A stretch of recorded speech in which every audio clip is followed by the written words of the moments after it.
كم ام زت لسر في برسا انرژی راب واسن کو کاریگری خو لسر تمامی کرتن تمامی جهان چیکریه رزدار گووند شیروانی پسپور انرژی جهولر لگلمه دکتر دم باشو سپاس بو اما دبوناوه بديتنا تا منها بحثا كوجها نفتي ذكر لولات ديكا عراقي او حساب بقوة نكريا دكتور جرينجيا فان كوجه النفتي عنبار النفتي اللي الدربي ولات هبن چيا بروجكاوها سلاو رزم بو كنالي كردستان بسار بينيراني عزيز وسپاس بو برستان بابتي كوجا زور جرينجا بو همو ولاتاني برهمهنري نوت وروا هاوردكاري نوت چکسته لکاتێک دا ئەگەر مەسەن ڕێ بنسبەت هەناردەکردن نەوت ئەگەر ڕێگە نەبوو بۆ هەناردەکردن دەکرێت بەشێک لەو نەوتە خەزم بکرێتن و دووسێ جۆرە کۆگاکردن هەیە یان تانکی گەورەی لەسەر عاردا یاخود کەشتی بەکرێ دەگرن بۆ کۆگاکردنی بەشێک لە نەوتەکە هەروە دەکرێت بەشێکی زۆریش لە ژێر عاردەوە بەتایبەت لەو چێلگای نەوتیانەی کە وشک بوونەوە ئەتوانن کۆگا بکرێن و خەزم بکرێ و لە ئەمریکەوە زۆر بات ئەو زۆرە بەکاردێنن چونکە توانای کۆگاکردنی بەشێکی زۆری نەوتەکەیە ئەسە لە ئەمریکا پتر لە 300 میلیۆن بەرمیلیان خەزم کردووە زۆربەی کۆگاکانیان لە ژێر عارزەوە باشە دکتۆر ئەو ڕێن هەیی یا یەن سەر عاردەیە گەرم بەحسە عێراقی بکەین پڕ بوونە بوو دەربەژی ناچیتن لە بڕیا باشوورە وی وڵاتی بە یەن بن عاردی یەک ژ ڕێن دیە کو دناوا بیرادنە بهێلن بیرên عێراقê bi siruştiyê xwe yan yên wişikbûyî bi vî awayî hene ku bişên neftê têda xezm bikin carê نەخێر نییە بەڵام دەکرێت لە ناو چینەکانی بەرد هەندێک چینەکان بۆشایی زۆر تێدایە و توانای هەیە بەکار بهێنرێ لەوەی ئەم پرۆژێ زۆر لە مێژی هەبوو لە ساڵی هەشتاکان نۆتەکان هەبوو لە عێراقی فیدرال کە بەکار بێن لەو شتێ بەڵام چونکە بەردەوام هەناردەکردن بەردەوام بوو بۆیە هیچ بیر لێ نەکراوە و پرۆژەکە تەواو نەبوو لە ئاخیرەوە بۆیە ئێستا ئەو کۆگانێکە هەیە کە باستان کرد 30 میلیۆن ئەمە تەنها بەرهەمی 5 ڕۆژە عێراقواتە ناکاتە بڕێکی زۆر بۆ ڕوبەرمەی کێشەی کە یاخود کرایسیزی کە وەک ئێستا کە ڕووی داتن باشە ji ber wê Iraq neçare berhemanîna xwe rawestîne yekem welat bû li navçe berhemanîna xwe gelek sinûrdar kir şandin jî ragir ev çi karîgeriye ka xwe di ayînde da li ser bîrên neftê çê diketin li vî welatê پرسیارش لە جێ خۆیتی خۆی عێراق ڕۆژانە پتر لە 4 میلیۆن بەرمیلی بەرهەم دەهێنا لەو 4 میلیۆنە 3 میلیۆن و 500 هەناردەی دەرەوە دەکردەوە ئەوەی تر بۆ پاڵاوگەکان بەکارهێنا بەڵام لە دوای ئەم داخستنی گەروی هرمز و نەبوونی ڕێگا بۆ هەناردێکی نەوت بەرهەمەکەی هێنا خوارێ بۆ 1,300,000 لەو بڕێ تقریبان تەنها 800-900,000 دەتوان بەکار بێنێ لەو پاڵۆگەکان ئەوی تریشی دەتوانێت بە جۆری جیاواز یاخود کۆگا بکرێتن یاخۆشت دیسان لە پاڵۆگەکان زیاتر بەکار بهێنرێ کێشەی تەکنیکی دەبیست ئەو شێلگانەی کە بەتابێت چێرگەزە بەلاحەکان وەک کوڕمێ لە وەزگورنەکە هەموو ڕاگیران ئەوانە ئەگەر بمانێ دوای ماوەیە کە کێشەکە نەمینێتن ڕێگەی هەنارێکن دو سال بکرێتەوە ناتوانەوە بە ئاسانی دووبارە بەرهەمەکانی خۆیان دەتوانین بزانین دکتۆر بەپێی بیرە ناوچەو بوو ناوچەکە جێوازی هەیە چەند کاتیان پێویستە تاواکو ئاسایی بێتەوە بەرهەمێنان لەو بیرانەکە لانی کەم 2 هەفتە تا مانگەچ پێویست دەبیتن و پێویستان دەک پرۆسەی تەکنیکی زیاد بەکار بێنرێت چونکە خۆی نەوت شلەیەکی قورسە و ڕاگررتنی هەردەم کێشە دەکاتن لە ناو چێلگەکان و ناو بۆریەکان و وەزگەکانی پمپکردن باشە اینجا لەم کاتەدا دکتۆر عێراق لە دیف هێن ڕێندن یێنشاندنا نەفتا خو دەگەڕێت ژوان ڕێیان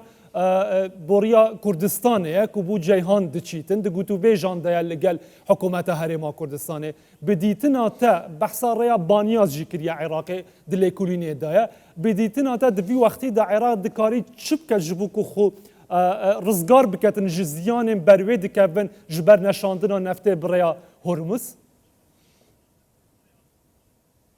خۆی گرنگە بۆ هەموو وڵاتانی ئەوەی کە بەرهەمی گەورەی نەوتیان هەیە دووسێ ڕێگایان هەبی بۆ هەناردەکردن وەک ڕێگەی ئەلتەرنەتیڤ واخود بەدیل. ئێستا عێراق تاکە ڕێگایەک کە هاوکاری بەندەرەکانی بەسڕبی ڕێگەی بەندەری جیهانە، ئەمیش پێش اتفاقەکەی لەگەڵ بەغاوە ڕۆژانە 200,000 بەرمیل هەناردە دەکرا، بەڵام ئێستش ئەو تۆشێک کێشەی تەکنیکی هەیە. ئێستا عێراق داوای کردووە لە نەوتەکانی کەرکووک هاوکاریان بن بۆ هەناردەکردنی 250,000 بەرمیل ڕۆژانە، بەڵام ئەو بۆریە توانای هەیە تا 1 ملیۆن بەرمیل بگواستەوە بۆ بەندەری جیهان، بەڵام ئەو بەڕە نییە لە چێلگەکانی کەرکووک و باکووری عێراق. بۆیە ئەگەر بکرێ بلایانی تەکنیکیەوە بەشێک لە نەوتی خواروی و عێراق بگوازێتەوە لۆ کەرکووک تاکو ببەسترێ لە هەمان بۆری نەوتی کوردستان بۆ جیهان، ئەو کاتێ دەکرێ لە ڕێگەی هەمان بۆری تا 1 ملیۆن بەرمیل هەناردە بکرێ. ئەمەش بەمەش یەک لە سەرسەی داهاتەکەی عێراق دەگەڕێتەوە وە زیانەکەی زۆر کەمتر دەبی لە ئێستا. باشە دکتۆر، هەر دەبێ دەمێدا بەحسا ڕێیا بۆریە عێراق بانیاس یا سووریەژی دەهێتەکردن ئەف ڕێیە تا چەند عێراق دکارە چالاک بکەتە بەکو بدەهان ساڵانە ڕاوستیە یا و زیانên مەزن ژی بەرکەتنە. ئەو ڕێگە بۆریە بەتابێت بە تەواوی لە کار کەوتووە، بۆیە دەکرێن بە هەمان ڕێرە و بۆرێش تازە دروست بکرێ، چونکە ئەوە لە 1952 بۆ یەکەم جار لەلایانی کاتی ڕژێمی مەلەکی کراوە، بەڵام ئێستا تقریبان 40 ساڵە لە کار کەوتووە ڕاگیرایە، بۆیە لایەن تەکنیکی هیچ سوودی نییە، ئەبێ بە هەمان ڕێگا بۆرێ چتر دروست کرێ. بەڵام یەکشت گرنگە بزانن ئەو بۆری کۆنەکە تەنها چێلگەکانی کەرکووک دەبستەوە بە بەندەری بانیاس، بۆیە گرنگە بۆ ینی هێلی تری شەبی بەشێک لە بەرهەمەکانی خواروی عێراق ببەسترێ لەگەڵ ئەمان ئەم ڕێگایە تاکو بتوان بە تەواوی سوودی لەوەرگرن. بەڵام عێراق نەک کاتی هەیە نەبووجێ هەیە پرۆژێکی وا گەورە جێبەجێ بکات لەو کاتەدا. باشە بدیتنا تا ئەگەر بوریەکەوەها بێت ئەف چێکردن یاکو بەحسا بانیانسێ دەکەین چەند وەخت پێویستە دکتۆر؟